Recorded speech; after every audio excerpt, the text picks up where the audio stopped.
चला मिळाला चार.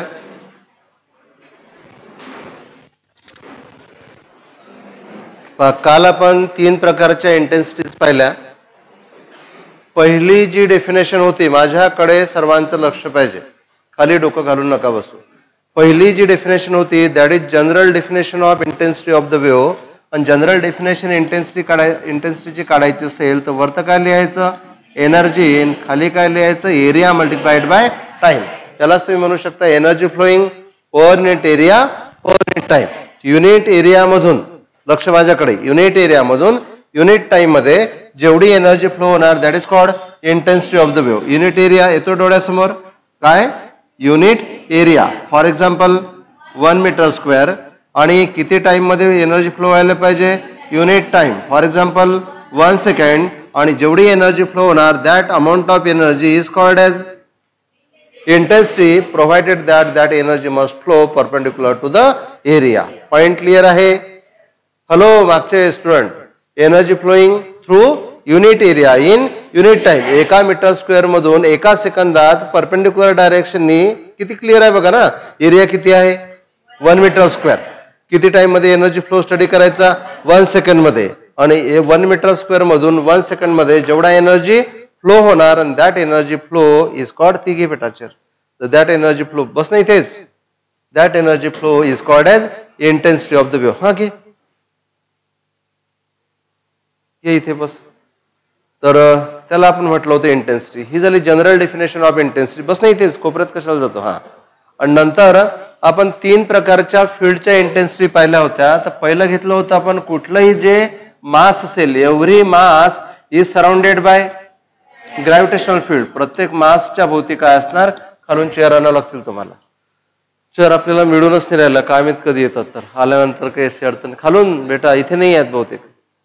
तर every mass is surrounded bye gravitational field, आणि या मासच्या बाहेर दुसरं मास ठेवलं, आणि मास दोघांमध्ये असेल फोर्स, आणि when this force is divided by mass, force upon mass is called intensity of gravitational field. Then every charge, कुठलाही चार्ज असेल, पॉझिटिव्ह किंवा negative charge, it is surrounded by electric field. बरोबर आहे, चार्जच्या भोवती काय असणार, इलेक्ट्रिक फील्ड. आणि इथे एखादा स्मॉल चार्ज ठेवायचा, आणि या चार्जला हा चार्ज अट्रॅक्ट किंवा रिपेल करत असेल, तर या फील्डची इथली इंटेन्सिटी काढताना इथे जो फोर्स ऍक्ट होत आहे त्याला त्या चार्जनी डिव्हाइड करायचं. नंतर काय घेतो आपण, मॅग्नेट. बरोबर आहे, magnet is surrounded bye magnetic field. आता फक्त मॅग्नेटच सराउंडेड बाय मॅग्नेटिक फील्ड असं नाही आहे. तुम्हाला माहित आहे, करंट कॅरिंग वायर जर असेल, एखादी वायर आहे त्यामधून करंट फ्लो होत असेल, तरी त्याच्या भोवती काय असणार, मॅग्नेटिक फील्ड.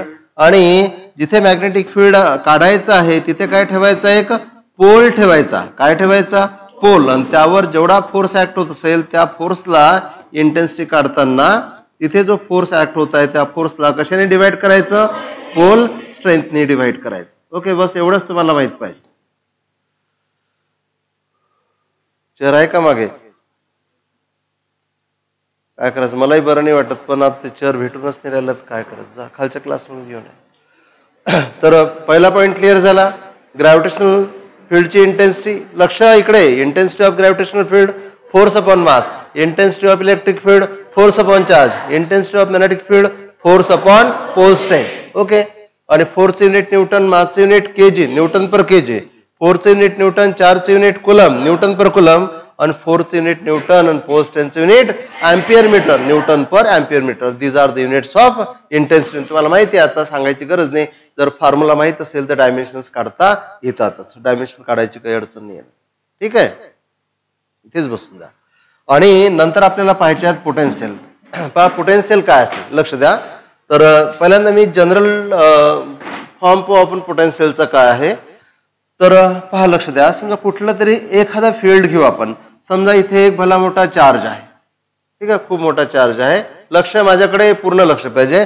हा आहे चार्ज, आणि या चार्जच्या भोवती काय असणार, या चार्जच्या भोवती जे दाखवणार तुम्ही ते काय झालं, या चार्जचं हे जे लाईननी दाखवलं हे काय झालं, या चार्जचं इलेक्ट्रिक फील्ड. या चार्जच्या भोवती काय असणार, इलेक्ट्रिक फील्ड असणार. ओके, आणि तुम्हाला कसं समजेल की या चार्जच्या भोवती इलेक्ट्रिक फील्ड आहे, ऐका बरोबर. चार्जच्या भोवती इलेक्ट्रिक फील्ड आहे कसं समजेल, जर या फील्डमध्ये किंवा या चार्जच्या पेरिफेरीमध्ये जर दुसरा चार्ज आला आणि हा पहिला त्याला एकतर रिपेल करत असेल किंवा अट्रॅक्ट करत असेल तरच समजायचं की हा दुसरा चार्ज पहिल्या चार्जच्या फील्डमध्ये आहे. अरे भाऊ समजलं का? नख नंतर खा. बरोबर आहे. काय म्हटलं मी की हा चार्ज आहे, every charge is surrounded by electric field. पण कशावरून समजायचं की या चार्जच्या भोवती इलेक्ट्रिक फील्ड आहे? हॅलो इकडे. तर मग काय करायचं? दुसरा चार्ज आणायचा. बरोबर आहे. हा चार्ज त्याला एक तर अट्रॅक्ट करत असेल किंवा रिपेल करत असेल तर समजायचं की हा दुसरा चार्ज पहिल्या चार्जच्या इलेक्ट्रिक फील्डमध्ये आहे किंवा पहिला चार्ज दुसऱ्या चार्जच्या इलेक्ट्रिक फील्डमध्ये. बरोबर आहे. पण अट्रॅक्शनच नसेल तर समजायचं की तिथे या चार्जचं फील्ड नाही. हा चार्ज समजा खूप दूरपर्यंत ठेवलेला आहे, खूपच दूर आहे. म्हणजे थेरॉटिकली बोलायचं झाल्यास it is kept at infinity. It is kept at infinity. हा इन्फिनिटीला आहे. इन्फिनिटीला म्हणजे या चार्जचा आणि या चार्जचा काही प्रॅक्टिकली खूप दूर आणि थेरॉटिकली इन्फिनिटी. समजते का? जी गोष्ट खूप दूर आहे त्याचा आपल्या लाईफवर काही इम्पॅक्ट होत नाही. बरोबर आहे.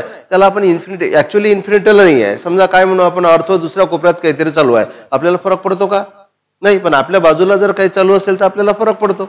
बरोबर आहे. मग ऍक्च्युअली ती गोष्ट इन्फिनिटीला आहे का? नाही आहे. अर्थच्या दुसऱ्या कुठल्या तरी कोपऱ्यात आहे पण त्याचा आपल्यावर इम्पॅक्ट होत नाही. मग अशा ज्या गोष्टी आहेत ज्याचा इम्पॅक्ट खरोखर जिथे आपण स्टडी करून राहिलो या चार्जचा तिथे होत नाही तर त्या गोष्टीला आपण कुठे कन्सिडर करणार?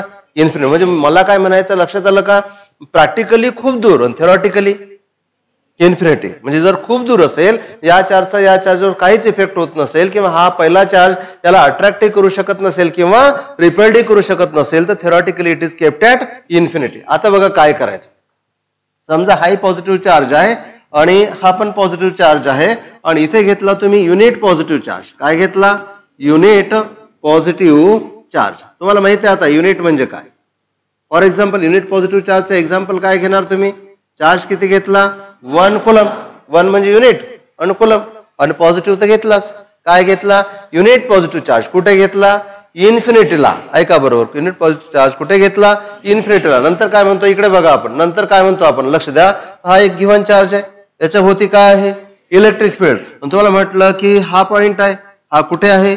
इलेक्ट्रिक फील्ड मध्ये आहे. मग या पॉइंटला इलेक्ट्रिक फील्ड किती स्ट्रॉंग आहे हे काढण्यासाठी तुम्ही दोन गोष्टी वापरता. एक वापरता त्या फील्डची इंटेन्सिटी आणि या फील्डची या पॉइंटला असलेली इंटेन्सिटी काढायची असेल. इंटेन्सिटी बघा इथे स्ट्रॉंग असणार, आणखी दूर दूर जाणार तर इंटेन्सिटी काय होणार? कमी कमी. या लाईट वाढणार नाही. हा लाईट आहे, या लाईटची इंटेन्सिटी लाईटच्या जवळ जास्त आहे, दूर जाणार तर कमी होत जाणार. तसंच हा चार्ज आहे, या चार्जच्या भोवती काय आहे? इलेक्ट्रिक फील्ड आहे आणि त्या फील्डला दोन टर्म आहेत. किती मोजायचं? हे इथे जे हा जो पॉइंट आहे या पॉइंटला किती फील्ड आहे हे जर मोजायचं असेल तर त्या फील्डची काय मोजतात? इंटेन्सिटी. आणि त्याच फील्डचं काय मोजतात? पोटेन्शियल. ओके. इंटेन्सिटी तर आपण पाहिली. म्हणजे तुमच्या लक्षात आलं पाहिजे की इंटेन्सिटी आणि पोटेन्शियल कशाच्या कॅरेक्टरिस्टिक्स आहेत? इलेक्ट्रिक फील्डच्या. त्या दोन्ही टर्म तुम्हाला काय सांगतात की इलेक्ट्रिक फील्ड किती स्ट्रॉंग किती वीक आहे. They indicate strength of the electric field. बरोबर आहे. मग त्यामधली इंटेन्सिटी जी क्वांटिटी आहे ती वेक्टरवाली क्वांटिटी आहे आणि पोटेन्शियल जी आहे ती स्केलरवाली क्वांटिटी आहे. इंटेन्सिटी काढताना आपण तुम्हाला सांगितलं काय करायचं की इथे एक चार्ज ठेवला, समजा क्यू ठेवला आणि क्यू आणि हा चार्ज यांच्यामध्ये काय आहे? फोर्स. त्या फोर्सला त्या चार्जने डिवाइड केलं की काय मिळते? इंटेन्सिटी. ही इंटेन्सिटी सुद्धा काय इंडिकेट करते? इलेक्ट्रिक फील्डची स्ट्रेंथ, स्ट्रॉंगनेस और weakness of the electric field. पण इंटेन्सिटी वेक्टर क्वांटिटी आहे कारण फोर्स वेक्टर क्वांटिटी आहे. फोर्सला डायरेक्शन आहे म्हणजे इंटेन्सिटीला सुद्धा डायरेक्शन आहे. ज्या डायरेक्शननी फोर्स त्याच डायरेक्शननी इंटेन्सिटी असेल. ओके. आता परत तीच आपल्याला त्याच फील्डची स्ट्रेंथ दाखवायची आहे पण त्याला डायरेक्शन वगैरेच्या स्वरूपात नाही दाखवायची आहे. तर काय करतात बघा. इथे काय घेतलं आपण? Unit positive charge. कुठे घेतला? इन्फिनिटीला. इन्फिनिटीला याचा अर्थ हा पहिला चार्ज आहे त्याला it is not neither attracting nor repelling it. ना तर तो अट्रॅक्ट करत आहे ना रिपेल करत आहे. यांच्यामध्ये काही रिलेशन नाही आहे सुरुवातीला. बरोबर आहे. There is no force of attract. बेटा चेअर आणावं लागते आहे का? There is no force of attraction or repulsion. इथे ना तर फोर्स ऑफ अट्रॅक्शन आहे ना तर फोर्स ऑफ रिपल्शन आहे. एवढ्या दूर हा ठेवलेला आहे. म्हणजे कुठे ठेवलेला आहे? इन्फिनिटीला ठेवलेला. आता ऐका बरोबर. जसा तुम्ही या चार्जला ओढायला सुरुवात कराल आणि जसा हा फील्ड मध्ये एंटर होणार, बरोबर आहे, फील्ड मध्ये एंटर झाल्याबरोबर हा पहिला चार्ज याला काय करायला सुरुवात करेल? रिपेल करायला सुरुवात करेल ना. हा फील्डच्या बाहेर आहे. फील्डच्या बाहेर आहे म्हणजे पहिला चार्ज त्याला अट्रॅक्ट करत नाही, रिपेल करत नाही, याला कळतच नाही कोण कुठे आहे. बरोबर आहे. पण जसा तुम्ही हा चार्ज जवळ आणाल आणि ज्या पोझिशनला हा चार्ज आल्यानंतर हा पहिला चार्ज त्याला रिपेल किंवा अट्रॅक्ट करेल, त्यावेळेस समजायचं की हा चार्ज आता कुठे आला, पहिल्या चार्जच्या इलेक्ट्रिक फील्ड मध्ये आला. बरोबर आहे. आता हा चार्ज इलेक्ट्रिक फील्ड मध्ये आल्यानंतर हा हाई पॉझिटिव्ह आहे, हाई पॉझिटिव्ह आहे, हा त्याला काय करत असेल, रिपेल्ड. पण तरी तुम्हाला याला ओढून आणायचं आहे इथे. बरोबर आहे. मग त्या चार्जला जर तुम्हाला या पॉईंट पर्यंत आणायचं आहे तर आणण्यासाठी त्याला ओढावं लागेल. ओढावं लागेल म्हणजे काय करावं लागेल, वर्क करावं लागेल. कळलं का? ओढावं लागेल म्हणजे काय करावं लागेल, वर्क करावं लागेल. पॉइंट क्लिअर होत आहे. जसा समजा तो बाण आहे आणि त्या बाणाला हा दोरा बांधलेला आहे, त्याच्यावर तुम्ही तो तीर लावला आणि याला असं ओढलं, मागे ओढलं म्हणजे तुम्ही ओढण्यासाठी काय केलं, वर्क केलं. आणि ज्यावेळेस तुम्ही याला ओढण्यासाठी वर्क केलं, ते वर्क या बाणामध्ये पोटेन्शियल एनर्जी म्हणून स्टोअर झालं. तसंच इथे होणार. इथे हा चार्ज या चार्जला काय करत आहे, रिपेल करत आहे, पण तुम्ही त्याला ओढून राहिले. ओढण्यासाठी तुम्ही काय करत आहात, वर्क. आणि तुम्ही जेवढं वर्क केलं मग ते काय गायब झालं का, ते ह्या चार्जला ज्यावेळेस तुम्ही इथे आणून ठेवाल, या चार्जकडे ते वर्क काय म्हणून स्टोअर होणार, पोटेन्शियल एनर्जी म्हणून स्टोअर होणार. ओके. आता बघा, तुम्हाला म्हटलं की 1 कुलम साठी जेवढं वर्क करावं लागलं किंवा 1 कुलम चार्ज इथे आणून ठेवला, त्याकडे जेवढी पोटेन्शियल एनर्जी स्टोअर झाली, दॅट इज कॉल्ड पोटेन्शियल. काय, 1 कुलम चार्जला इन्फिनिटी पासून ज्या पॉइंटला पोटेन्शियल काढायचं आहे त्या पॉइंटला आणण्यासाठी जेवढं वर्क करावं लागलं, that is called point. Clear झाला का? पोटेन्शियल इज नथिंग बट 1 कुलमला आणण्यासाठी करावं लागणार वर्क. ते वर्क काय म्हणून स्टोअर झालं, पोटेन्शियल. ते 1 कुलमची पोटेन्शियल एनर्जी काढली तरी पोटेन्शियल, 1 कुलमला आणण्यासाठी वर्क काढलं तरी पोटेन्शियल. बरोबर आहे. पण आता नेहमी हा 1 कुलमच असेल असं नाही. असा आता विचार करा की समजा तुम्हाला वर्क करावं लागलं 10 जूल आणि चार्ज होता 2 कुलम. मग 2 कुलम साठी 10 जूल करावं लागलं तर 1 कुलम साठी, आणि 1 कुलमला आणण्यासाठी जेवढं वर्क करावं लागलं त्यालाच काय म्हणतात, पोटेन्शियल. मग पोटेन्शियल काढलं कसं तुम्ही, वर्कला चार्जनी डिव्हाइड केलं. पॉइंट क्लिअर झाला का? म्हणून पोटेन्शियलचा फॉर्म्युला काय असेल, potential V = work upon charge. पण त्याच्या मागची स्टोरी लक्षात पाहिजे. सुरुवातीला हा चार्ज कुठे आहे, आउट ऑफ फील्ड, म्हणजे कुठे आहे, इन्फिनिटीला. त्याला काय करायचं आहे, आणायचं आहे. आणण्यासाठी काय करावं लागणार, वर्क. किती चार्ज आणण्यासाठी, unit positive charge. For example 1 कुलमला इन्फिनिटी पासून फील्ड मधल्या पॉइंट पर्यंत आणण्यासाठी, सारा इधर ध्यान दीजिए, या चार्जला इन्फिनिटी पासून फील्ड मधल्या पॉइंट पर्यंत आणण्यासाठी जेवढं वर्क करावं लागलं, दॅट इज कॉल्ड पोटेन्शियल. कोणाचं, इलेक्ट्रिक फील्डचं या पॉइंटला असलेलं पोटेन्शियल. आणि इलेक्ट्रिक फील्ड कोणी प्रोड्यूस केलं, या पहिल्या चार्ज. याला तुम्ही काय म्हणता, सोर्स चार्ज. जो आणला त्याला काय म्हणता, टेस्ट चार्ज. पिक्चर क्लिअर झालं का? इलेक्ट्रिक फील्ड कोणाच्या भोवती असेल, चार्जच्या. ज्याने इलेक्ट्रिक फील्ड प्रोड्यूस केलं त्याला काय म्हणतात, सोर्स चार्ज.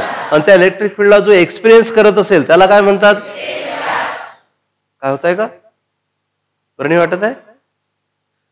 तर हा जो इथे चार्ज ठेवला याला काय म्हणतात, टेस्ट चार्ज.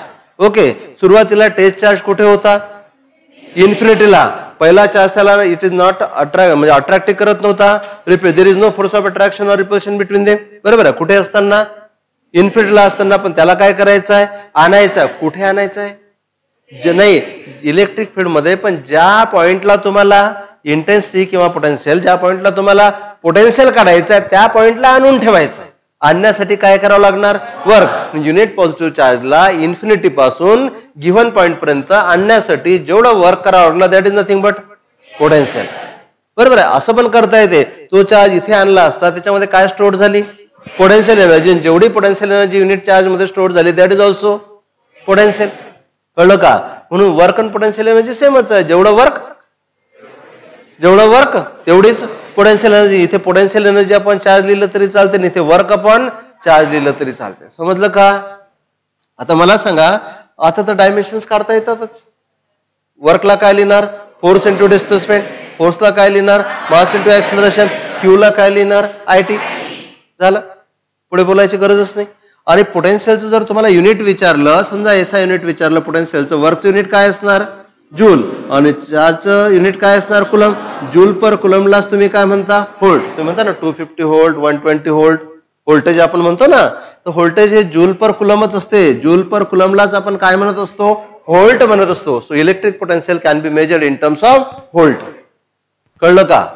इलेक्ट्रिक पोटेन्शियल कशामध्ये मोजतात? व्होल्टमध्ये. पहा मी तुम्हाला आणखी एक सांगतो इथे बघा, व्ही बरोबर काय मिळालं तुम्हाला?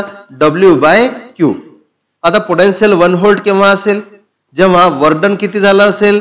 1 जूल. चार्ज किती आणला असेल? 1 कुलम. 1 कुलम चार्जला इन्फिनिटी पासून त्या पॉइंट पर्यंत आणलं. किती चार्ज आणला? 1 कुलम. 1 कुलम आणण्यासाठी वर्क डन किती झालं? 1 जूल. तर त्या पॉइंटचं पोटेन्शियल किती असलं पाहिजे? 1 व्होल्ट. हे व्होल्टची डेफिनेशन झाली. समजलं का? महत्वाचा पॉइंट क्लिअर झाला?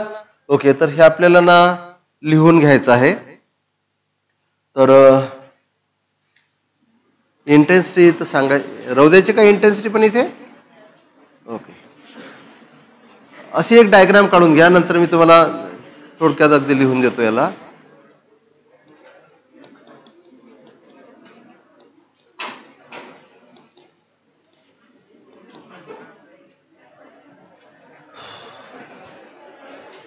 काय लिहायचं इथे? किती number? 32. Potential of electric field.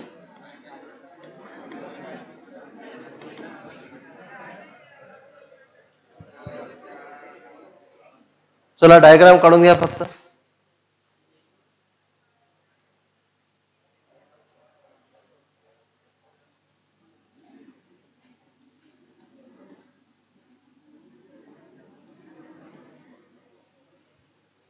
हे सर्व बेसिक्स आहेत फिजिक्स मधले.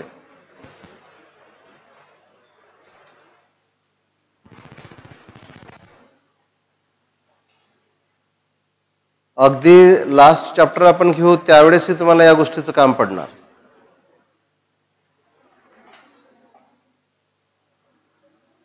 समजत आहे?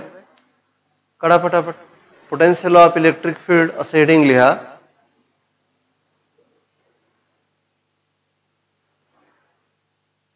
इलेक्ट्रिक फील्ड कोणी तयार केलं? Source charge.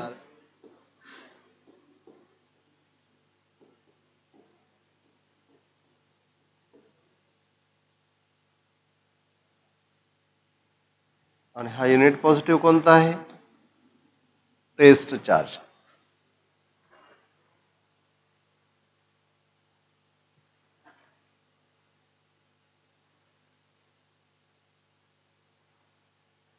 याला इथे आणलं म्हणजे ह्या प्रोसेसला काय म्हणू आपण? ब्रिंगिंग, आणण्यासाठी.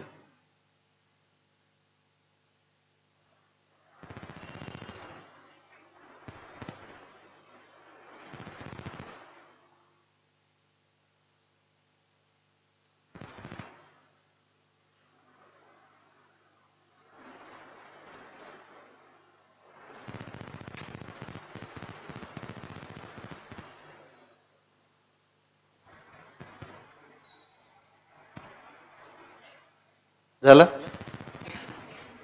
काढानंतर बघा डेफिनेशन ना आपण पाठ करतो. डेफिनेशन पाठ करायची गरज नाही.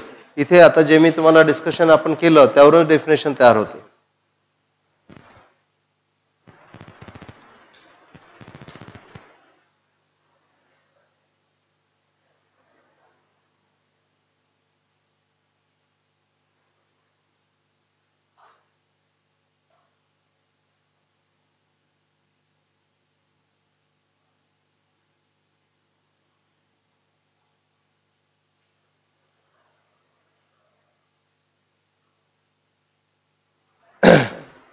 ओके, झालं? मला सांगा आपल्याला काय पाहायचं होतं? पोटेन्शियल. कोणाचं?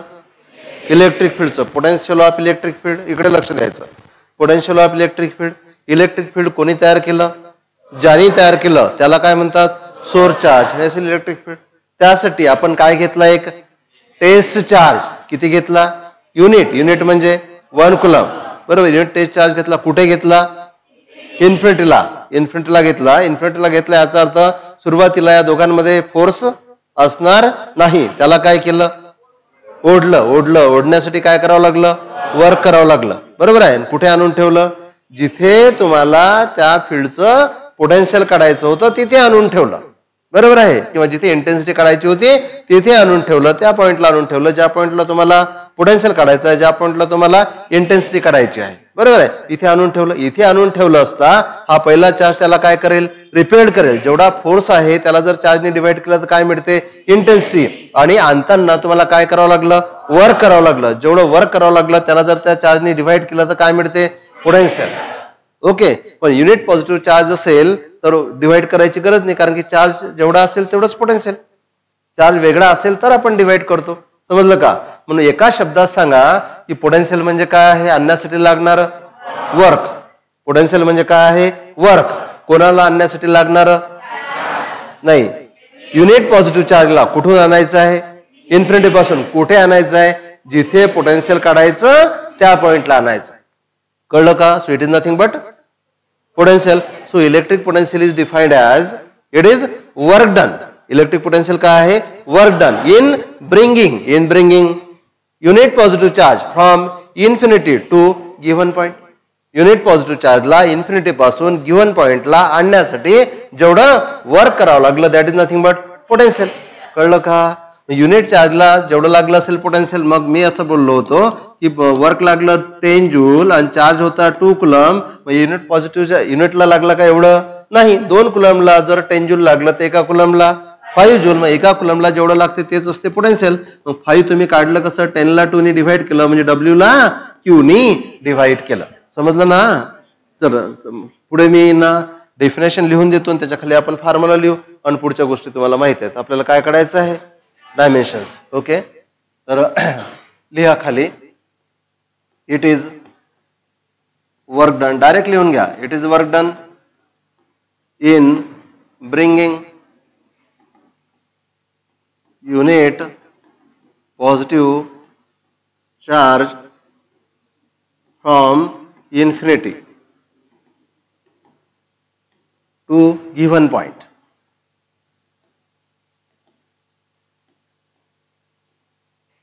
In electric field.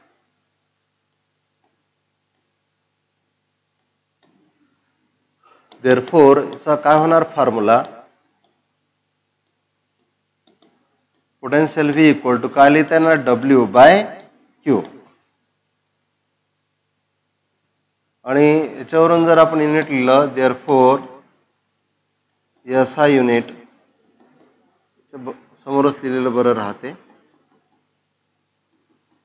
तर काय लिहिता येणार, वरचं काय असणार जूल, खाली काय असणार कुलम. जूल पर कुलमलाच काय म्हणायचं, व्होल्ट. ओके. आता तुम्हाला काढायचे डायमेन्शन्स. वर्कला काय लिहिणार, फोर्स इंटू डिस्प्लेसमेंट. क्यूला काय लिहिणार, IT.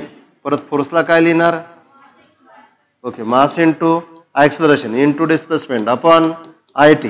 आता काय काढायचं, युनिट. बस आता जमतेच तुम्हाला.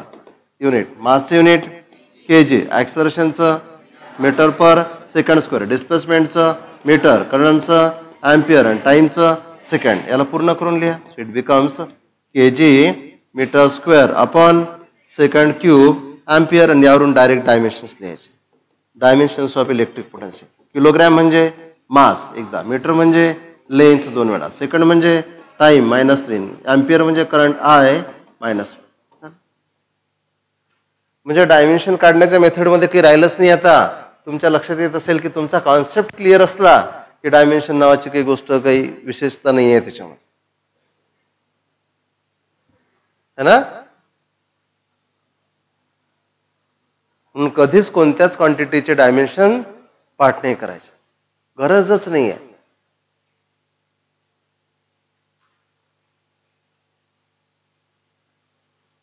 आता मला वाटतं ना पुढचे डायमेन्शन सांगताना मला काही अडचण नाही येणार. हे कोणत्या पोटेन्शियलचे सांगितले आपण, इलेक्ट्रिक पोटेन्शियल. ग्रॅव्हिटेशनल पोटेन्शियल असेल तर इथे मास, आणि मॅग्नेटिक पोटेन्शियल असेल तर इथे पोल स्ट्रेंथ. जमेल का? आता झालं का लिहून? याच्या पुढचं आपण बराबर लिहूनच येऊ.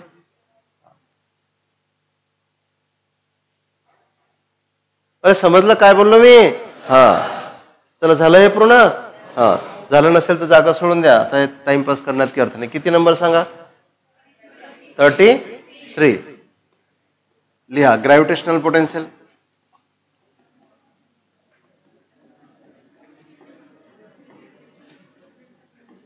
आता इट इज अँड डेफिनेशन लिहायची गरज आहे का? एकदा मी तुम्हाला समजून सांगतो. इथे काय असेल? मास. लक्ष द्या, मास. पण या मासला काय म्हणणार? सोर्स मास. या मासच्या भोवती काय असणार? Gravitational field. बरोबर आहे. आणि इथे काय घेणार तुम्ही? युनिट मास. काय? Unit mass. For example 1 kg कुठे घेणार? इन्फिनिटीला. बरोबर आहे. आणि इन्फिनिटीला सोडून बाकी सर्व डिस्टन्सेसला बघा, एक मिनिट लक्ष द्या. ग्रॅव्हिटेशनल फील्ड असं फील्ड आहे, it extends up to infinity. कुठपर्यंत असते? इन्फिनिटी पर्यंत असते. लक्ष द्या, जास्तीत जास्त इन्फिनिटी पर्यंत. आता ह्याला काही अर्थ नाही आहे. विचार केला, इन्फिनिटी पर्यंत असते म्हणजे कुठे? जिथे विचार कराल त्याच्या पलीकडे असतेच असते. बरोबर आहे. पण इन्फिनिटीला या दोघांमध्ये काही फोर्स ऑफ अट्रॅक्शन असणार नाही. आणि या मासच्या भोवती काय असणार? Gravitational field. आणि ह्या पॉइंटला तुम्हाला फील्डची इंटेन्सिटी काढायची आहे. मग जर इथे इंटेन्सिटी काढायची आहे, इंटेन्सिटी काढताना ह्या मासला इथे आणून ठेवलं आणि जेवढा त्या मासवर फोर्स होत असेल त्याला त्या मासने डिवाइड केलं तर इंटेन्सिटी मिळते. आणि त्या मासला आणण्यासाठी परत तुम्हाला काय करावं लागणार? वर्क. एक मिनिट, तुम्हाला करावं लागणार वर्क. आणि पोटेन्शियल जर काढायचं असेल तर जेवढं वर्क केलं त्याला त्या मासनी डिवाइड कराल. पण तुमच्या डोक्यात एक पॉइंट आला पाहिजे की ग्रॅव्हिटेशनल फोर्स तर अट्रॅक्टिव्ह असतो. पहिल्या केसमध्ये काय होतं की इथे पॉझिटिव्ह चार्ज होता आणि तोही पॉझिटिव्ह चार्ज होता. नीट लक्ष द्या. त्यामुळे हा पॉझिटिव्ह चार्ज त्याला काय करत होता? रिपेल करत होता. म्हणून तुम्हाला जबरदस्तीने आणावं लागलं तर वर्क करावं लागलं. आता हा तर अट्रॅक्टच करून राहिला ना, मग कुठे वर्क करावं लागेल? हा पेन आहे. बरोबर आहे. मी जर लक्ष द्या इकडे, मी जर याला खालून वर उचललं, खाली अट्रॅक्ट करत आहे आणि मी त्याच्या विरुद्ध उचलत आहे म्हणून वर्क करावं लागलं. मी म्हटलं वरून सोडून दिला तर वर्क करावं लागणार का? वर्क होईल, पण ते निगेटिव्ह वर्क होईल. ते का होईल?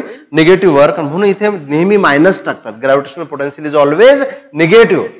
जो जो फोर्स अट्रॅक्टिव्ह असतो त्याचं पोटेन्शियल निगेटिव्ह असते, आणि जो फोर्स रिपल्सिव्ह असतो त्याचं पोटेन्शियल पॉझिटिव्ह असते. म्हणजे पॉझिटिव्ह चार्ज असेल तर इलेक्ट्रिक पोटेन्शियल पॉझिटिव्ह असते, निगेटिव्ह चार्ज असेल तर इलेक्ट्रिक पोटेन्शियल निगेटिव्ह असते. पण ग्रॅव्हिटेशनल पोटेन्शियल मात्र नेहमी निगेटिव्ह असते, कारण ग्रॅव्हिटेशनल फोर्स नेहमी अट्रॅक्टिव्ह असतो. हा फोर्स कधी रिपल्सिव्ह नसतो. कळलं ना तुम्हाला? हा जर मास तुम्ही सोडून दिला तर हे मास त्याला ऑटोमॅटिकलीच अट्रॅक्ट करेल. त्यामुळे कोणाला बाहेरून वर्क करायची गरज नाही आहे. बाहेरून वर्क केव्हा करावं लागेल? इथे ठेवलेला आहे, दूर न्यायचा आहे तर वर्क करावं लागेल. आणि याला जवळ आणण्यासाठी जेवढं वर्क करावं लागेल, दूर नेण्यासाठी तेवढंच वर्क असेल. फक्त हा जवळ येत असेल तर वर्क निगेटिव्ह असेल, आणि दूर नेत असाल तर वर्क पॉझिटिव्ह असेल. समजा मी एखादं ऑब्जेक्ट आहे खालून वर उचललं, मी वर्क केलं 10 जूल, वरून जर सोडून दिलं तर 10 जूलच होणार. पण मी केलेलं 10 जूल पॉझिटिव्ह होतं, कारण की ते फोर्सच्या विरुद्ध होतं. आणि हे सोडून दिल्यानंतर जे वर्क होणार ते निगेटिव्ह असेल. समजलं का? जिथे एफर्ट्स लागत नाही तर आपल्याला वाटते की जिथे एफर्ट्स नाही लागून राहिलेत ते वर्क निगेटिव्ह, जिथे एफर्ट्स लागून राहिले ते वर्क. ऑब्जेक्टला ग्रॅव्हिटेशनल फील्डच्या अगेन्स्ट उचलणे तर वर्क डन, आणि त्या फोर्सच्या डायरेक्शनने सोडून देणे तर work done negative. Point clear झाला? म्हणून हे जे वर्क डन आहे, बरोबर आहे, हा चार्ज हे मास या मासला अट्रॅक्ट करत आहे, त्यामुळे ते मास स्वतःहूनच ओढत आहे, त्यामुळे वर्क डन काय असणार? निगेटिव्ह. समजत आहे? वर्क डन जर निगेटिव्ह आहे तर पोटेन्शियल सुद्धा काय असणार? निगेटिव्ह असेल. समजलं का? आणि मला असं वाटतं मग जास्त आता विचार करायची गरज नाही. तुम्ही डायरेक्टली काय करा, gravitational potential V equal to काय लिहिणार? W/m. आणि W इट सेल्फ निगेटिव्ह असतो, त्यामुळे तुम्हाला इथे निगेटिव्ह पण द्यायची गरज नाही आहे. ओके, तर हे काही लिहिणार नाही आता आपण. याला एकदा पॉइंट क्लिअर झाला की त्याच गोष्टी पुन्हा पुन्हा लिहिण्यात अर्थ नाही. तुम्हाला पाहिजेच असेल तुम्ही जागा थोडी सोडून द्या, तीच डायग्राम काढायचे. ओके, तर इथे पहिला पॉइंट काय लिहिणार आता? फॉर्म्युला. सांगा काय लिहिणार? Formula work upon mass. Okay, आणि आता वर्कला काय लिहिणार? ओके, याचं युनिट काय लिहिता येणार? इथे लिहू आपण SI युनिट. सांगा बरं.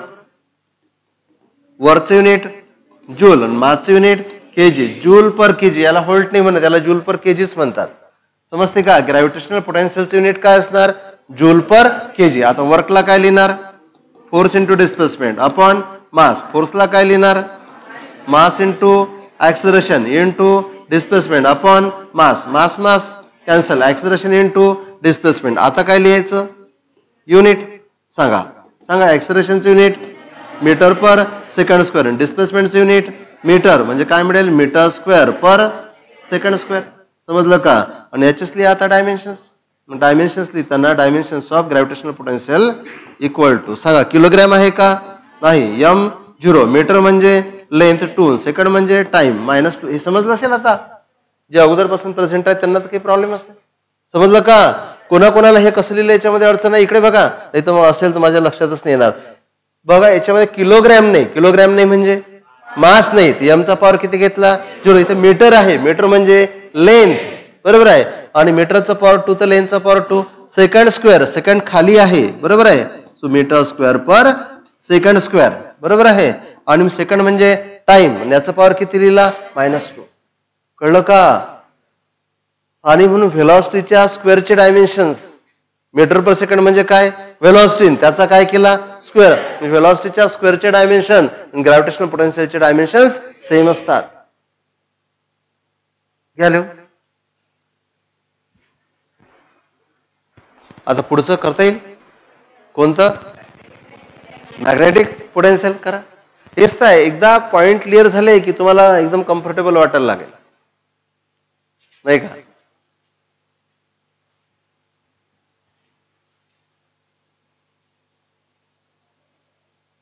फिजिक्समध्ये अशा अनेक गोष्टी आहेत ज्या मी सोबत घेत राहतो, तर कोणत्याही चॅप्टर मधले असो, पण त्यामुळेच आपल्या विद्यार्थ्यांना एकदम कॉन्सेप्च्युअल क्लॅरिटी असते.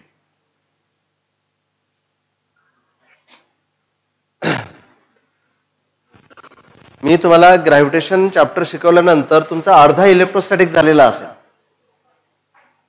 ग्रॅव्हिटेशन झाल्यानंतर अर्धा इलेक्ट्रोस्टॅटिक झालेला असेल. जो कॉन्सेप्ट ग्रॅव्हिटेशन मध्ये, जो फॉर्म्युला ग्रॅव्हिटेशन मध्ये तसाच तिकडे, फक्त मासच्या जागी चार्ज.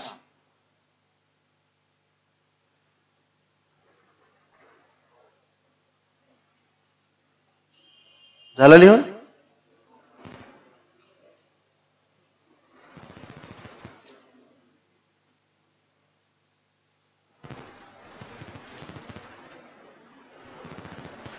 चला लिहा नेक्स्ट. चला मोडायचं झालं ना?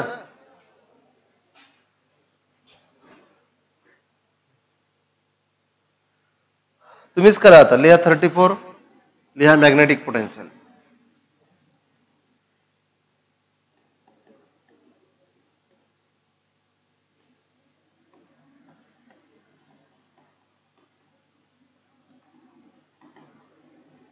मॅग्नेटिक पोटेन्शियल पहिलं का लिहा, फॉर्म्युला.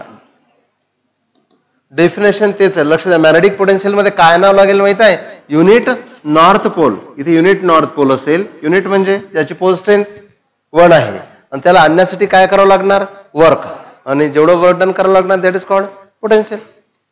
पण फॉर्म्युला काय होणार, वर्क अपॉन पोल स्ट्रेंथ. करा, वर्क अपॉन पोल स्ट्रेंथ. वर्कला काय लिहिणार, force into displacement upon pole strength, आणि फोर्सला mass into acceleration into displacement upon pole strength. Pole strength म्यूनी दाखवतात तसे, पण म्यूनी अनेक क्वांटिटीज दाखवतात. आणि आता लिहायचं युनिट.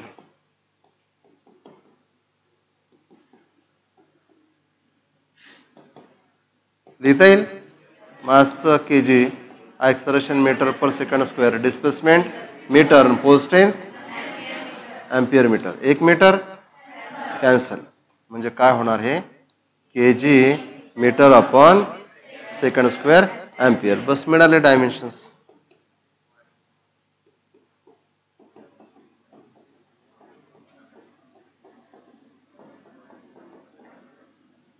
आहे ना? म्हणून काय माहिती पाहिजे तुम्हाला, फक्त फॉर्म्युला माहिती पाहिजे बस. आपण डायमेन्शनचं टेन्शनच नाही घ्यायचं, आपल्या फक्त कॉन्सेप्ट क्लिअर असला की डायमेन्शन जमतील. कळलं का? झालं लिहून? हा, झालं की नाही? आता आपण काढू डायमेन्शन्स ऑफ इलेक्ट्रिकल रेजिस्टन्स. कशाचे डायमेन्शन, इलेक्ट्रिकल रेजिस्टन्स. लिहा 35.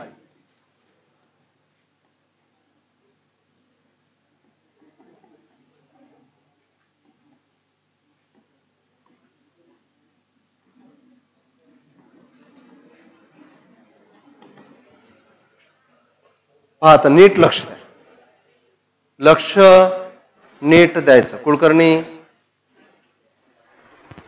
लिहायचं राहिलं का अजूनही? नीट लक्ष द्या आता इकडे. कशाचे डायमेन्शन्स? Electrical resistance. तुम्ही पाहिला ना इलेक्ट्रिकल रेजिस्टन्स माहित असेल तुम्हाला. एखादी वायर आहे आणि या वायरला तुम्ही एखादी बॅटरी जोडली तर या वायरमधून काय फ्लो होतो? करंट फ्लो होतो. त्या करंट फ्लो झाल्यामुळे ही वायर काय होते? हीट होते. ही वायर हीटअप कशामुळे होते? ती वायर जी आहे ती इलेक्ट्रॉन, हॅलो इकडे लक्ष, ही जी वायर आहे ही इलेक्ट्रॉनच्या फ्लोला अडथळा तयार करते. तो अडथळा पार करताना इलेक्ट्रॉन आणि आतमधले ॲटम्स यांच्यामध्ये कोलिजन होते आणि त्यामुळे ती वायर हीटअप होते. आणि जो अडथळा आहे त्यालाच तुम्ही काय म्हणत असता? रेजिस्टन्स. कळलं का? वायर मधून काय पाठवला? करंट पाठवला. वायर काय झाली? गरम झाली. गरम का झाली? कारण त्या वायर मधून ज्यावेळेस इलेक्ट्रॉन धावत होते त्याला धावायला एकदम ते पोकळ पाईप सारखी थोडी नाही वायर. हॅलो इकडे पहा बेटा, की ज्यामधून इलेक्ट्रॉन सहज धावतील.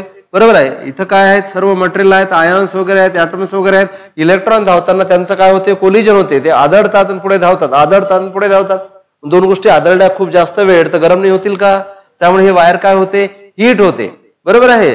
गरम होते, हीट होते. मग हीट कशामुळे होते? अडथळा आल्यामुळे. अडथळ्यालाच तुम्ही काय म्हणत असता? रेजिस्टन्स. यालाच म्हणतो आपण इलेक्ट्रिकल रेजिस्टन्स. आता बघा, ही जी बॅटरी जोडली या बॅटरीचं व्होल्टेज आहे व्ही. बॅटरीचं व्होल्टेज किती आहे? व्ही. आणि या वायर मधला करंट किती आहे? आय. आणि या वायरनी केलेलं अपोषण म्हणजे रेजिस्टन्स जो आहे तो आहे आर. यांना जोडणारा एक फॉर्म्युला तुम्हाला माहिती आहे. हा फॉर्म्युला आहे ओहम्स लॉ. तुम्हाला माहित असेल. काय असतो ओहम्स लॉ? ओहम्स लॉ असतो V equal to I R, voltage equal to current multiplied by resistance. आहे ना? अरे एवढं तर समजलं आता. या बॅटरीला काय असणार? व्होल्टेज. इथं काय जोडला? रेजिस्टन्स. आणि त्यामधून काय फ्लो होत आहे? करंट. तीन क्वांटिटीज आहेत. Voltage applied, current flowing through the wire or circuit and resistance of the wire. आणि त्यांच्यामधलं रिलेशन काय? V equal to I R. आणि त्यालाच तुम्ही काय म्हणता? Ohm's law. बरोबर आहे. आणि आता तुम्हाला म्हटलं की रेजिस्टन्सचे डायमेन्शन्स काढता येतील का? कसे काढाल मी तुम्हाला आयडिया देतो. कसे काढाल? तुम्ही लिहाल according to Ohm's law V equal to I R. तर R equal to V upon I. V म्हणजे पोटेन्शियल. आणि आताच पाहिलं पोटेन्शियल म्हणजे electric potential, work upon charge. मग व्ही ला काय लिहायचं? Work upon charge. बरोबर आहे. आणि चार्जला काय लिहायचं? I T. समजलं का? तर तुम्हाला इलेक्ट्रिकल रेजिस्टन्सचे काय काढता येतील? डायमेन्शन्स काढता येतील. तर आपण डायरेक्टली कुठून सुरुवात करणार? यस, ओहम्स लॉ पासून. म्हणून आपण जो फॉर्म्युला वापरतो त्या फॉर्म्युल्यामध्ये लक्ष द्या थोडंसं. इथे ना एक स्टेप फक्त मी घेतो. तेही काही जणांना लक्ष इकडे, काही जणांना थोडं ना अडचण असते कॅल्क्युलेशन किंवा प्रेझेंटेशन करताना. तेवढ्यासाठी फक्त मी एक स्टेप घेत आहे. फॉर्म्युला तुम्हाला काय वापरायचा? V equal to I R. हा कशापासून आलेला आहे? It is nothing but Ohm's law. Ohm's law इथं ब्रॅकेटमध्ये लिहून टाकलं. तुम्हाला काय सांगितलं होतं की जी क्वांटिटी काढायची आहे, तुम्ही लक्ष द्या जरा बरोबर, नाहीतर म्हणणार की सर शिकून राहिले ना आम्हाला की समजून नाही राहिलं. जी क्वांटिटी काढायची आहे त्याच क्वांटिटीचा फॉर्म्युला पाहिजे असं नाही. ती क्वांटिटी कोणत्याही फॉर्म्युलामध्ये असेल असा फॉर्म्युला चालेल. नाही तर मग तुम्ही रेजिस्टन्सचा फॉर्म्युला शोधाल. रेजिस्टन्सचा हा एक फॉर्म्युला असतो R equal to rho into L by A. तुम्ही जर हा घेतला तर तुम्ही सध्या समजणार नाही तुम्हाला. हा घेतला तुम्हाला जमणारच नाही. बरोबर आहे. असा फॉर्म्युला घ्या ज्यामधल्या क्वांटिटीचे आपल्याला डायमेन्शन्स काढता येतील. तर फॉर्म्युला कोणता? V equal to I R. आपल्याला कोणाचे डायमेन्शन काढायचे आहेत? आर चे. यावरून जर आपण आर बरोबर लिहिलं तर आर बरोबर काय लिहिता येणार? V upon I. आता लक्षात घ्या की तुम्ही व्ही ला काय लिहित असता? W by Q. इकडे पहा, एक मिनिट फक्त पहा, नंतर लिहा. जर तुम्ही व्ही ला डब्ल्यू बाय क्यू लिहिलं अपॉन आय लिहिलं तर थोडासा प्रॉब्लेम क्रिएट होते. याला असं न लिहिता याला काय करा तुम्ही? डब्ल्यू बाय हा क्यू खाली लिहा, काहीच फरक नाही पडणार. मग काय करता तुम्ही? वरतं लिहिता आणि मग स्वतःच काय कन्फ्युज होऊन जातं. बरोबर आहे. W by Q. Q small लिहा की कॅपिटल लिहा त्याने फरक पडणार नाही. आता पुढे काय करता येणार? वर्कला काय लिहायचं? Force into displacement. क्यूला काय लिहायचं? I T. हा आय आहेच. परत फोर्सला काय लिहायचं? Mass into acceleration into displacement. याला काय लिहायचं? I square into T. आता काय लिहा? युनिट. आणि पुढे काय लिहा? डायमेन्शन्स लिहा. युनिट आणि नंतर डायमेन्शन्स ऑफ रेजिस्टन्स. इलेक्ट्रिकल रेजिस्टन्सचे डायमेन्शन्स काढण्याची यापेक्षा सोपी मेथड तुम्हाला कुठे नाही मिळणार. झालं.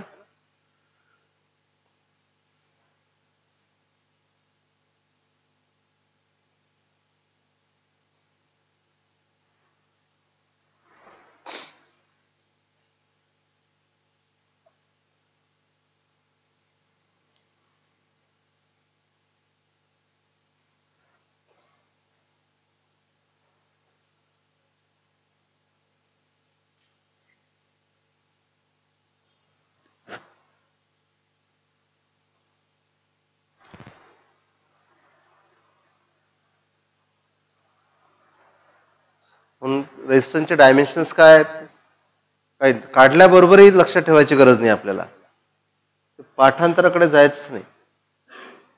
फक्त तुम्हाला काय माहित पाहिजे, Ohm's law, V equal to I R. V म्हणजे काय, पोटेन्शियल. व्होल्टेज म्हणजेच पोटेन्शियल. आणि पोटेन्शियलला काय लिहित असतो आपण, पोटेन्शियलला काय लिहित असतो, since V equal to W by Q. Q small capital कोणताही चालतो.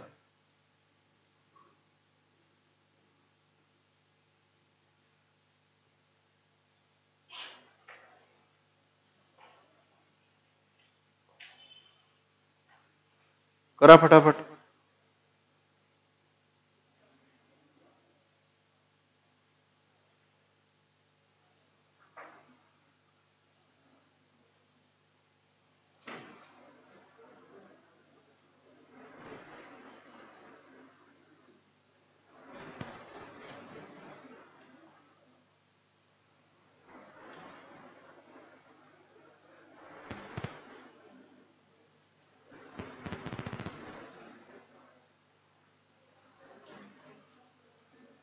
है ना. डायमेन्शनचं टेन्शन राहिलं का आता, डायमेन्शन टेन्शनच नाही आहे. बस फक्त फॉर्म्युला समजला की डायमेन्शन्स. तुम्हाला वाटत असेल की डायमेन्शन काढण्यासाठीच आपण एवढा टाइम खर्च केला का, नाही. आपण मध्ये बेसिक क्लिअर करत आलो. डायमेन्शनला आपण कमी टाइम दिला आणि बेसिक क्लिअर करायला जास्त टाइम दिला. त्या डायमेन्शनच्या निमित्तानं ते क्लिअर झालं. ओके, पहा फटाफट करू. कशाचे डायमेन्शन्स काढायचे होते, इलेक्ट्रिकल रेजिस्टन्स. तुम्हाला काय माहित आहे, Ohm's law, V equal to I R. V म्हणजे व्होल्टेज, व्होल्टेज म्हणजेच पोटेन्शियल, आय म्हणजे करंट, आर म्हणजे resistance. R equal to V upon I. V ला काय लिहितात, W by Q, W by Q. आणि हा आय ॲज इट इज लिहिला.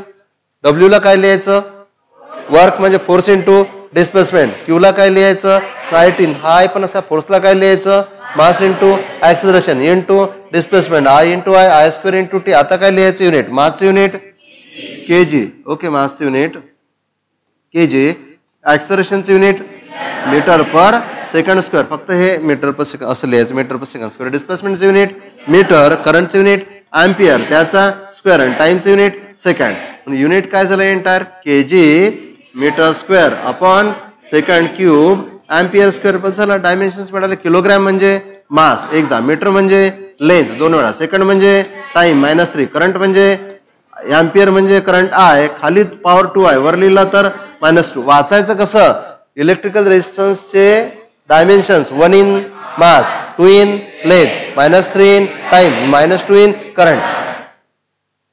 समजलं. So these are the dimensions of electrical resistance. आताही माहित नाही, माहित ठेवायची गरजही नाही, कारण की एक पॉवर इकडे तिकडे झाला ते पाठ करण्याचा विषयच नाही. समजलं. ओके, नंतर लिहा युनिव्हर्सल ग्रॅव्हिटेशनल कॉन्स्टंट. किती, 36. लिहा युनिव्हर्सल ग्रॅव्हिटेशनल कॉन्स्टंट. कशाचे डायमेन्शन, युनिव्हर्सल ग्रॅव्हिटेशनल कॉन्स्टंट. जो कशाने दाखवतात, जी.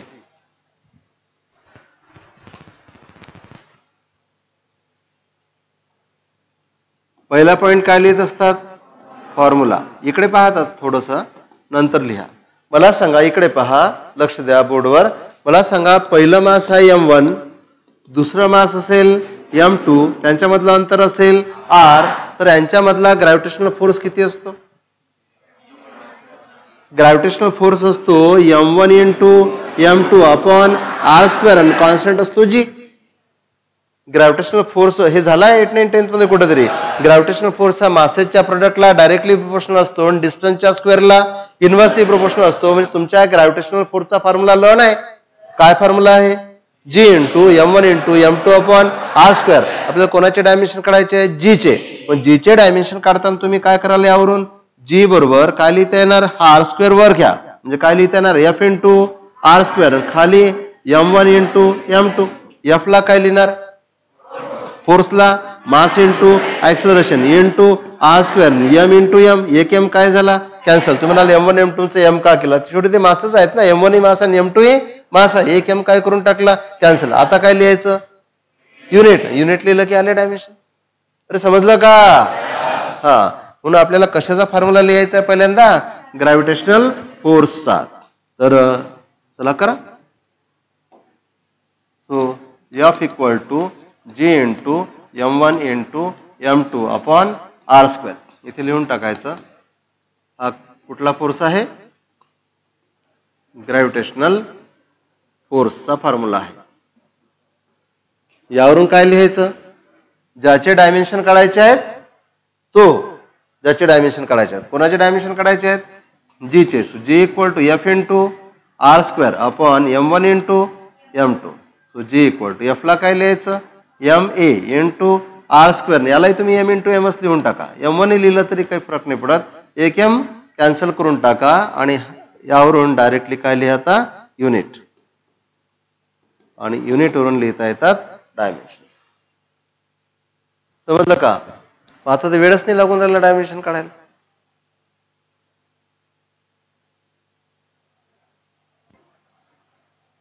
काढले का? चला गुड.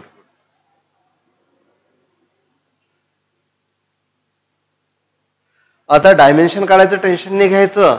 ज्या क्वांटिटीचे डायमेन्शन आहे ती क्वांटिटी कुठल्या तरी फॉर्म्युलामध्ये असली पाहिजे. असा एखादा फॉर्म्युला आपल्याला नोंद पाहिजे. आणि सोप्यात सोपा असला तर फारच चांगलं. मागे समजून राहिलं?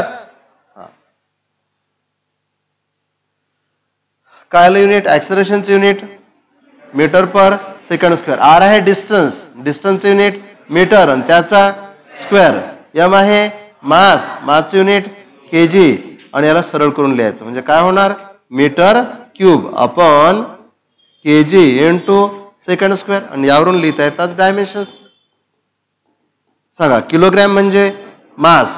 खाली पॉवर 1 आहे. वर लिहिला तर -1. मीटर म्हणजे लेंथ पॉवर 3. सेकंड म्हणजे time power -2. These are the dimensions of universal gravitational constant.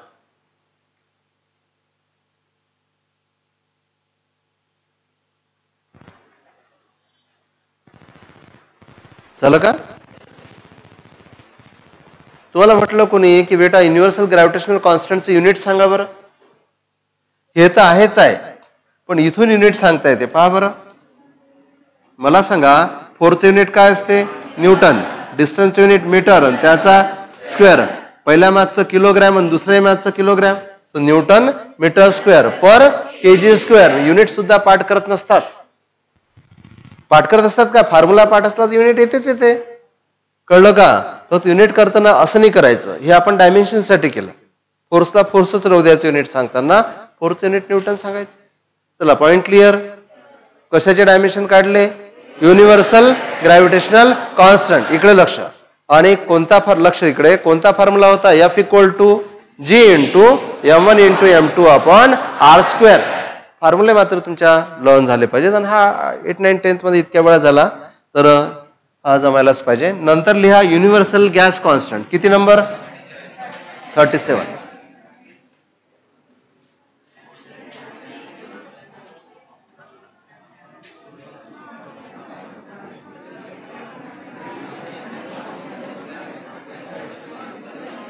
आरनी दाखव.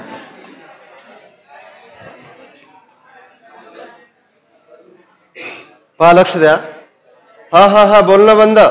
इकडे लक्ष माझ्याकडे. युनिव्हर्सल गॅस कॉन्स्टंट पहा काय असेल. हेडिंग लिहिलं तुम्ही. इकडे पहा बोर्डवर लक्ष द्या. एक सिलेंडर आहे आणि यामध्ये एक आयडियल गॅस भरलेला आहे. आता आयडियल गॅस काय असते तुम्हाला माहिती आहे? आयडियल स्टुडंट काय असते? स्टुडंट तर असतेच ना शेवटी. पण ना मस्त अभ्यास करणारा, रेग्युलर येणारा, वेळेवर येणारा वगैरे वगैरे काय काय असेल, आयडियल टीचर कोणी आयडियल. तसंच गॅसचे काही प्रॉपर्टी असतात ज्या एकदम चांगल्या तऱ्हेने ज्याला लागू पडतात, तो आहे आयडियल गॅस. ओके. आणि नथिंग इज आयडियल, बरोबर आहे. सर्वजण रिअल असतात, गॅस सुद्धा रिअलच असेल, तर हा गॅस आहे. लक्ष द्या आता इकडे कशामध्ये भरलेला आहे, सिलेंडर मध्ये भरलेला आहे, बरोबर आहे. काय भरलेला आहे, आयडियल गॅस. या गॅसला काहीतरी व्हॉल्यूम आहे, 5 लिटर 2 लिटर व्हॉल्यूम दाखवतात विनी. गॅस भरलेला आहे तर त्या गॅसला काहीतरी प्रेशरही आहे, ते प्रेशर दाखवतात पीनी. किती गॅस भरला तर त्याला नंबर ऑफ मोल्स आहेत, 1 मोल भरला, 2 मोल भरला, 5 मोल भरला, नंबर ऑफ मोल्स दाखवतात यांनी. आणि या गॅसला काहीतरी टेम्परेचरही आहे आणि या गॅसचं टेम्परेचर दाखवतात टीनी. So temperature of the gas is T. समजलं का. एखाद्या सिलेंडर मध्ये गॅस भरला असता कमीत कमी एवढ्या प्रॉपर्टी त्याला राहतील. त्या गॅसला काय असेल, काहीतरी टेम्परेचर, ज्या कंटेनर मध्ये भरलेला आहे त्याला असणार व्हॉल्यूम, आणि तो कोंबू भरलेला आहे, प्रेशर जास्त किंवा कमी काय असणार, प्रेशर. आणि किती मोल भरलेला आहे, नंबर ऑफ मोल्स असतील. फॉर एक्झाम्पल समजा जर आपण CO2 घेतला तर 22 नाही किती कार्बनचं 44.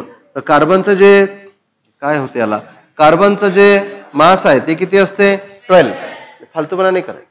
आणि एका ऑक्सिजन मध्ये 8 प्रोटॉन आणि एका ऑक्सिजनचं असते 16, बरोबर. 8 प्रोटॉन 8 न्यूट्रॉन आणि 2 ऑक्सिजन म्हणजे काय झालं 32, म्हणजे किती 44 ग्रॅम भरला असेल तर 1 मोल, 44 ग्रॅम असेल तर 1 मोल, 88 ग्रॅम असेल तर 2 मोल. समजत आहे. म्हणजे काय दाखवले, नंबर ऑफ मोल्स दाखवले, बरोबर आहे. आणि या क्वांटिटीज ज्या आपण बोर्डवर लिहिल्या यांच्यामधलं जे रिलेशन आहे, कशामधलं रिलेशन, टेम्परेचर, व्हॉल्यूम, प्रेशर आणि नंबर ऑफ मोल्स गिव्हन गॅससाठी, that is called as ideal gas equation.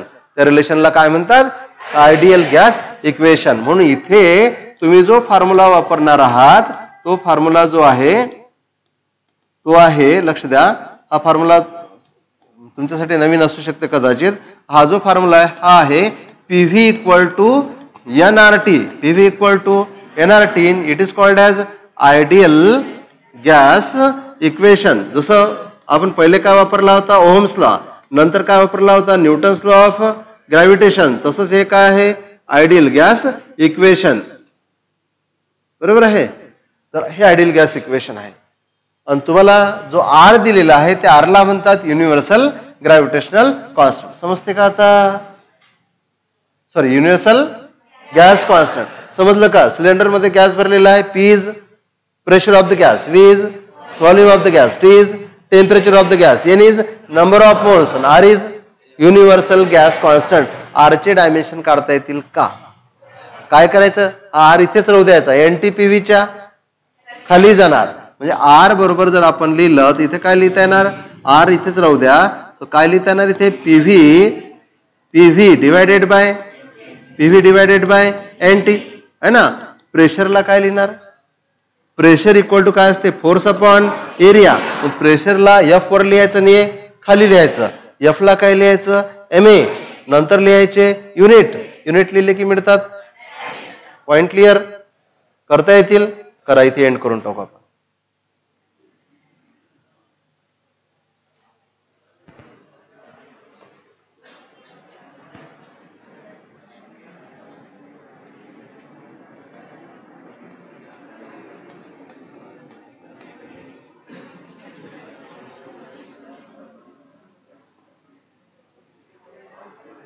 P pressure,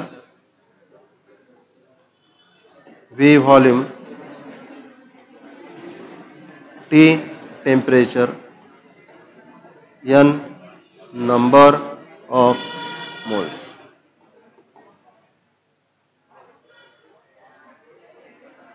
हा, बोलू नका, तोंड बंद ठेवायचं. करा फटाफट.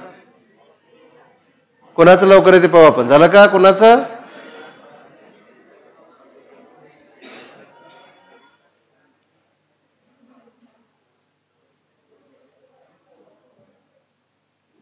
आयडियल गॅस इक्वेशन काय असते, PV इक्वल टू, अबे PV इक्वल टू पाठ झालं पाहिजे. PV equal to P is V is N T is temperature. Okay, कशाचे डायमेन्शन काढायचे आहेत? आर चे. पीव्हीच्या खाली कोण लिहायचा? N T. आता बघा आर इक्वल टू पी ला काय लिहायचं? Pressure is force upon area. हा व्ही असाच लिहा, एन टी पण असाच लिहा. आता फोर्सला काय लिहायचं? Mass into acceleration into volume V upon A into N into T. आता काय लिहायचं? अरे काय लिहायचं आता? युनिट. ओके, सांगा मला. मासचं युनिट केजी, एक्सेलरेशनचं unit metre per second square, व्हॉल्यूमचं युनिट मीटर क्यूब. चूप झाले. व्हॉल्यूमचं युनिट खाली एरिया, एरियाचं unit metre square, number of मोलचं युनिट मोल MOL आणि टेम्परेचरचं युनिट केल्विन के. केजी नाही नाही तर मग कन्फ्युजन. केल्विनचा के आहे. ओके, या युनिटला पूर्ण करा. बघा काय होणार? हा मीटर स्क्वेअर आणि हा क्यूब काय झाला? कॅन्सल. बरोबर आहे. मग वरती काय राहिलं? केजी. इथं काय राहिलं? नाही क्यूब आणि स्क्वेअर कॅन्सल झाला. 1 मीटर राहिला. मीटर आणि हा मीटर. हो, व्हेरी गुड. काय? मीटर स्क्वेअर अपॉन खाली काय राहिलं? सेकंड स्क्वेअर आणि इथे काय राहिलं? मोल आणि इथे काय राहिलं? केल्विन. याच्यावरून लिहिता येतात डायमेन्शन्स.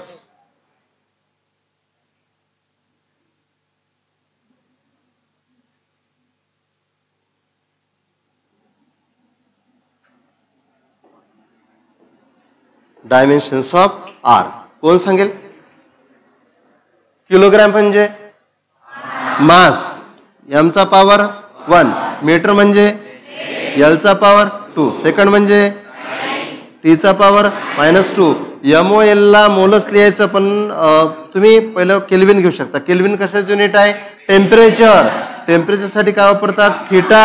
आणि टेम्परेचरचा खाली पॉवर 1, वर लिहिला तर -1 आणि मोलला मोलच लिहायचं आणि त्याचाही power -1. So these are the dimensions of universal gravitational constant. Point clear? उद्यापासून घेणार आहोत आपण प्रिन्सिपल ऑफ होमोजेनिटी. अत्यंत महत्वाचा पॉइंट, अत्यंत महत्वाचा. जनरल लॉजिक डेव्हलप करण्याच्या दृष्टीने महत्वाचा. ठीक आहे.